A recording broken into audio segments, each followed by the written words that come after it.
si ces pays exportent moins, c'est plus d'une centaine de pays qui sont menacés. Et quel est le danger aujourd'hui? C'est que le coronavirus, d'une part, entraîne des inquiétudes, de l'égoïsme, de la spéculation, et d'autre part, des problèmes logistiques.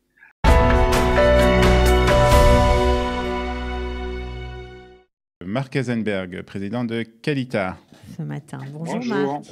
Bonjour. Bonjour Marc. Alors de quoi parle-t-on ce matin? C'est la surprise. Alors, une petite devinette. Ah. Il y a un pays qui a envoyé la semaine dernière une grosse cargaison aux USA d'antibiotiques, de masques, de sacs mortuaires, et qui avait envoyé un petit peu plus tôt 1 million de masques en Italie. Quel serait ce pays? Vous avez 3 réponses. Alors c'est une question pour Michael Candel, ça, pour l'électation. Moi, je dirais la Chine. Pardon? La Chine. Non. La Chine a fait, effectivement, la Chine n'a pas envoyé aux États-Unis. D'accord. Mais la Chine a fait en Italie, non? Moi, je dirais Israël. Un pays à la Pardon? Moi, je dirais Israël. Non, non plus. Un pays proche d'Israël, mais un peu surprenant. L'Égypte. L'Égypte, absolument. Ah, incroyable. L'Égypte aide les États-Unis. L'Égypte a aidé l'Italie pour le corona. Ah oui. Comment expliquer cette chose-là? Donc on ne brûle plus les drapeaux américains en Égypte? On ne brûle plus, mais ça fait longtemps, on ne brûle plus les drapeaux israéliens en Égypte. Non, américain.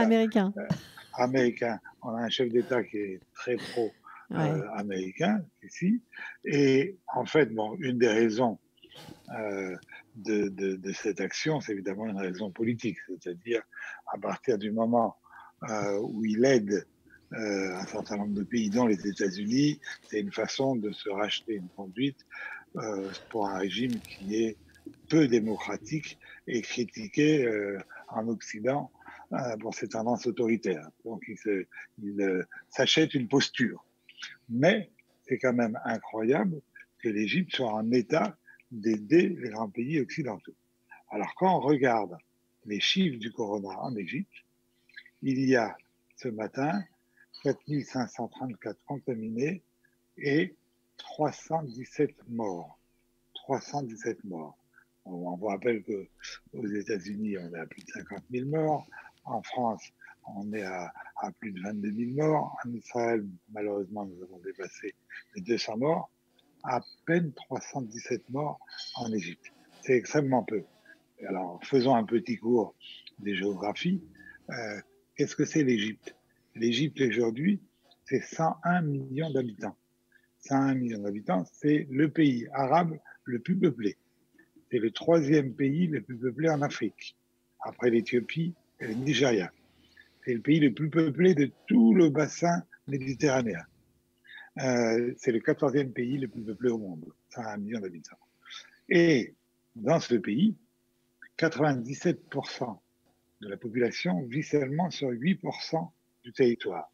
Et le Caire, c'est une démographie, comme vous le savez, galopante, c'est 20 millions d'habitants, c'est la plus grande ville du Moyen-Orient, la 2e en Afrique après Lagos, donc on aurait pu croire que ce sont des endroits qui sont source de contagion et des pandémies. Et pourtant, pour l'instant, cette pandémie est très bien régulée en Égypte.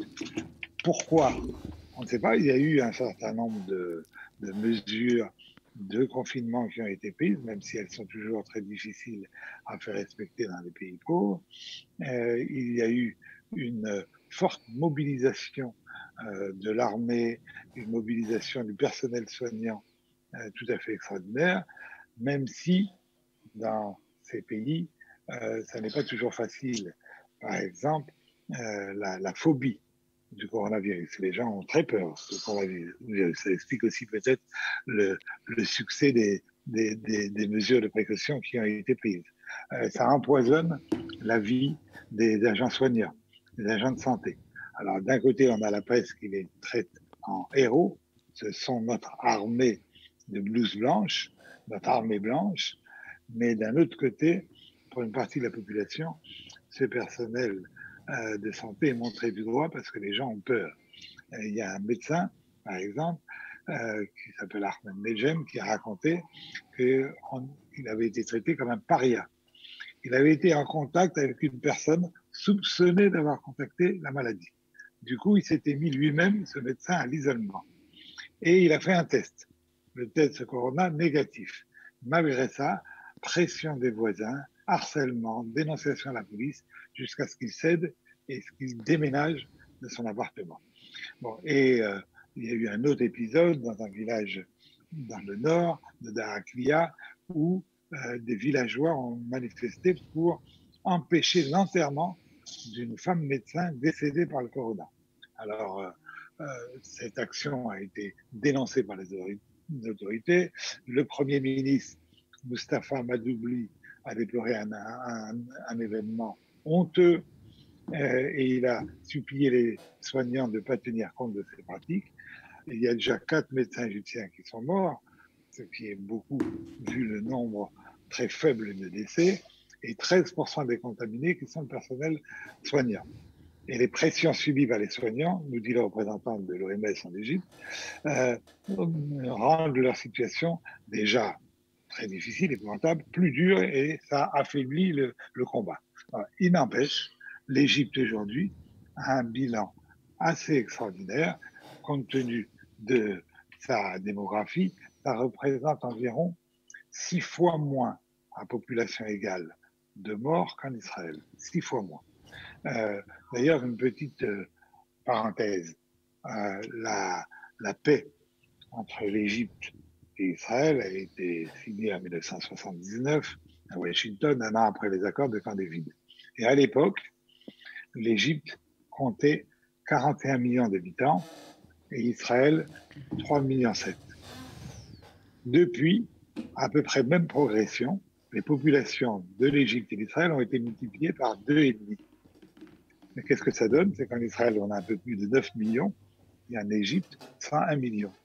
Et je dois avouer que quelque part, je trouve assez satisfaisant qu'on ait pu faire la paix, même si ce n'est pas la paix absolue dont on rêve, mais disons une absence de guerre avec l'Égypte, plus une aide dans le Sinaï et un rôle d'intermédiaire fréquent avec le Hamas, donc la paix avec l'Égypte, avec une population qui aujourd'hui représente 100 millions d'habitants. Je n'ose voir ce que donnerait une situation de guerre encore avec l'Égypte, même si évidemment dans la guerre actuelle le nombre d'habitants n'est qu'une donnée parmi d'autres et qu'heureusement la technologie israélienne nous défend, sinon ça fait longtemps qu'Israël n'aurait pas survécu face au Hamas arabe. Il n'empêche, c'est juste une petite réflexion démographique sur l'évolution de la population égyptienne. Alors, la question qu'on peut se poser, c'est est-ce que l'Égypte, au final, va bien s'en sortir face au corona? Et c'est là qu'il faut comprendre qu'en réalité, il y a un danger majeur pour l'Égypte, mais majeur pour une partie de la planète. Quel est ce danger? Le danger, c'est les problèmes alimentaires posés par le corona. C'est-à-dire que la faim dans le monde va énormément augmenter suite à l'arrêt économique de l'ensemble du monde occidental. Et c'est vraiment une crainte très importante. L'ONU, le directeur à l'ONU du PAM, c'est-à-dire le Programme alimentaire mondial, a dit 2 fois plus d'individus risquent de mourir de la famine cette année, et il est clair que le risque de mourir de faim en 2020 sera bien plus important que les morts du Covid-19. Alors, sur les morts du Covid-19, il est beaucoup trop tôt pour faire un chiffrage aujourd'hui de combien on aura de morts dans le monde, parce que malheureusement, il y a des pays qui ne donnent pas leurs chiffres. Les chiffres chinois sont plus que sujets à caution. Malheureusement, on est loin de la fin de la première vague de la pandémie. Est-ce que l'Afrique va être un peu moyennement beaucoup plus touchée qu'aujourd'hui, ou l'Amérique du Sud? On ne sait pas. Y aura-t-il une deuxième vague, ou aura-t-on un vaccin avant qui nous permettra d'enrayer l'explosion de la pandémie? Donc, il est beaucoup trop tôt pour savoir quels seront les chiffres. Il n'empêche que quand on regarde les chiffres qui concernent la faim et la malnutrition dans le monde, ça donne le vertige.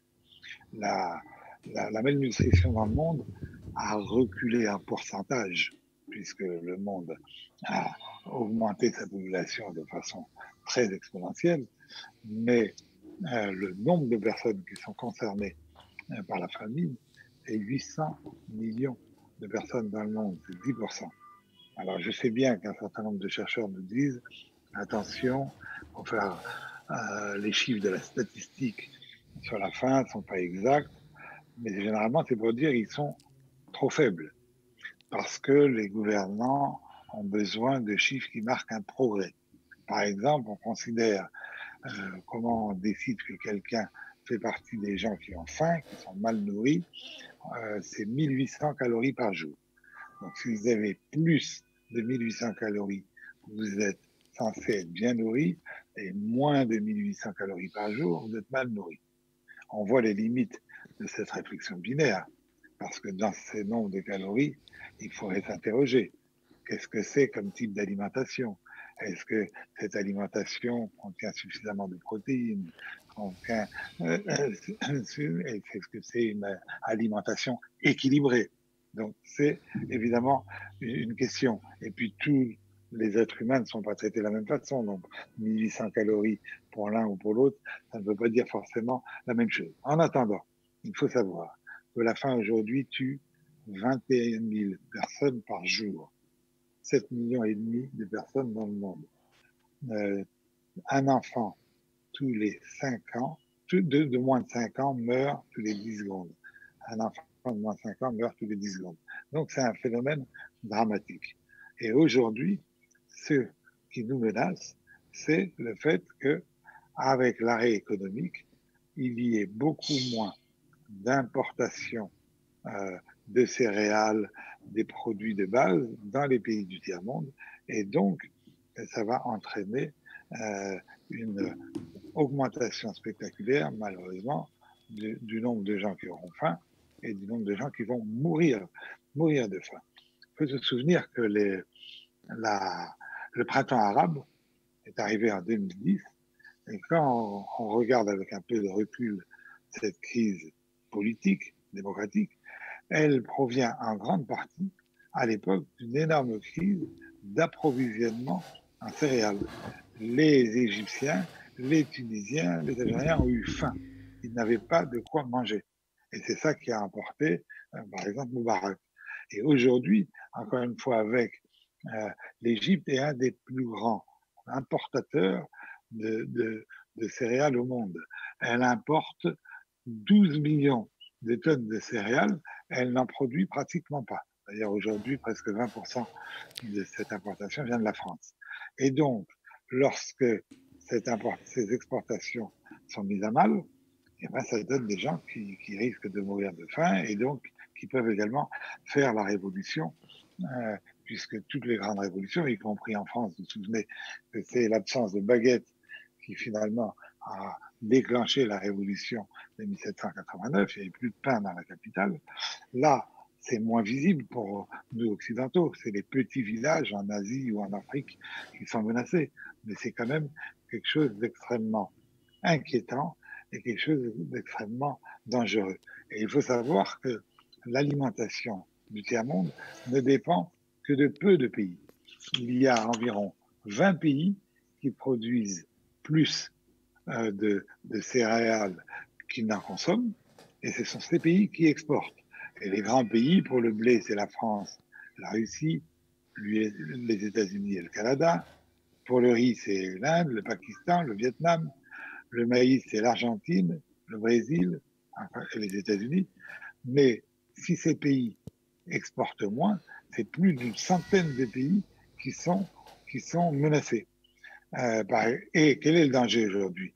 C'est que le coronavirus, d'une part, entraîne des inquiétudes, de l'égoïsme, de la spéculation, et d'autre part, des problèmes logistiques. Par exemple, le Vietnam dit, oula, on ne sait pas bien de quoi demain va être fait, donc je vais arrêter d'exporter mon riz. Je vais en exporter moins, plus cher. Ça, c'est un drame absolu pour un certain nombre de pays en Asie et en Afrique qui ont besoin du riz du Vietnam.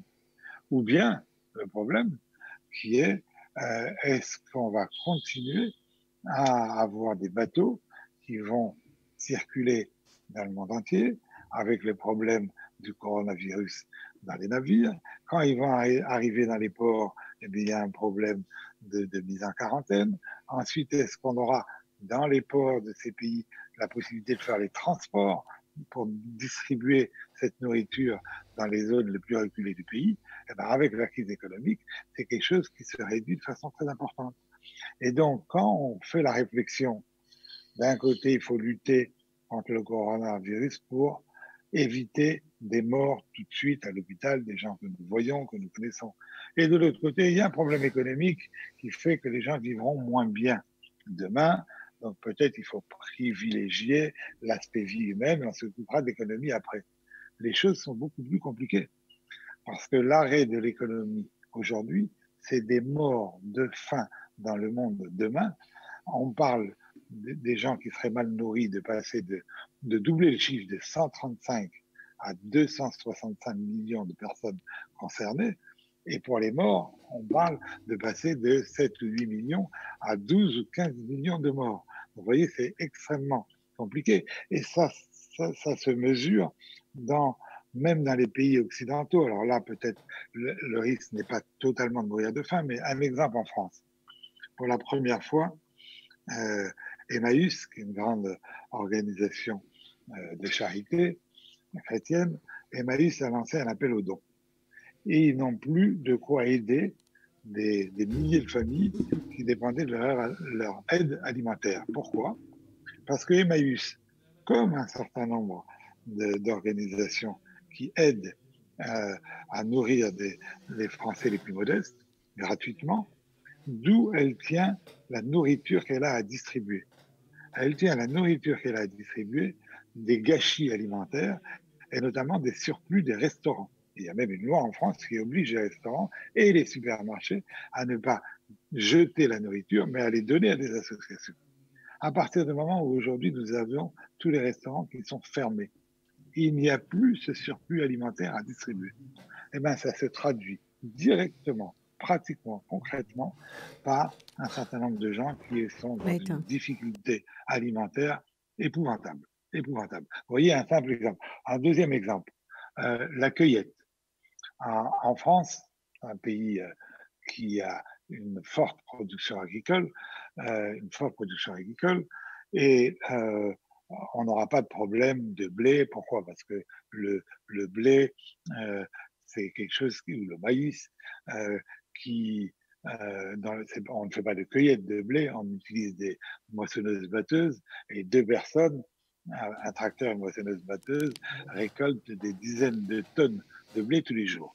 Par contre, il y a des fruits qu'il faut, des légumes qu'il faut cueillir à la main, les asperges, les cerises, les melons, etc. Le problème, c'est qu'on n'a pas les mains pour le faire. En France, il y a 280 000 personnes qui font cette cueillette tous les jours. 80% sont des immigrés qui viennent du Maroc, du Sénégal ou d'Europe de l'Est. C'est un métier très dur, mal payé. Et donc, il y a plus de 200 000 personnes qui, chaque année, venaient faire ces cueillettes. Elles ne seront pas là en raison de la fermeture des frontières. Qu'est-ce que ça va donner?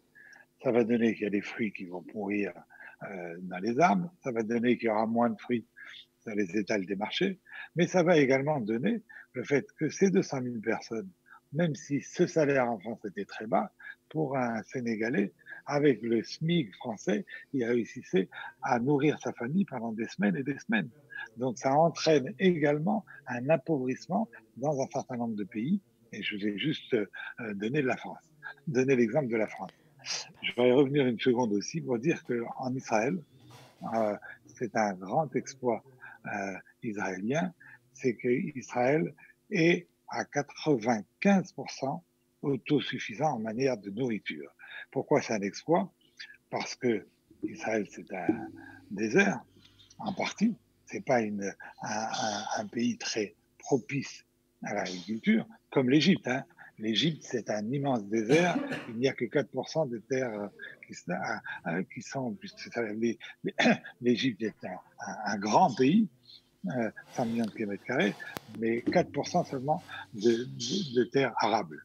Et donc, en Israël, on a seulement 3,7% de la population qui travaille et qui ont une activité agricole, c'est moitié moins qu'en France, et pourtant, on est à 95% autosuffisant, on importe seulement de la viande, café, sucre ou cacao, mais on est à 95% autosuffisant grâce à notre technologie agricole, qui en fait un des leaders mondiaux de la technologie agricole, grâce à notre historique avec les kibbutzim, les moshavim, et c'est une grande chance dans cette période d'être aussi peu dépendant des importations, parce que ces importations vont être beaucoup plus difficiles en 2020 en raison des conséquences économiques de la crise de Corona.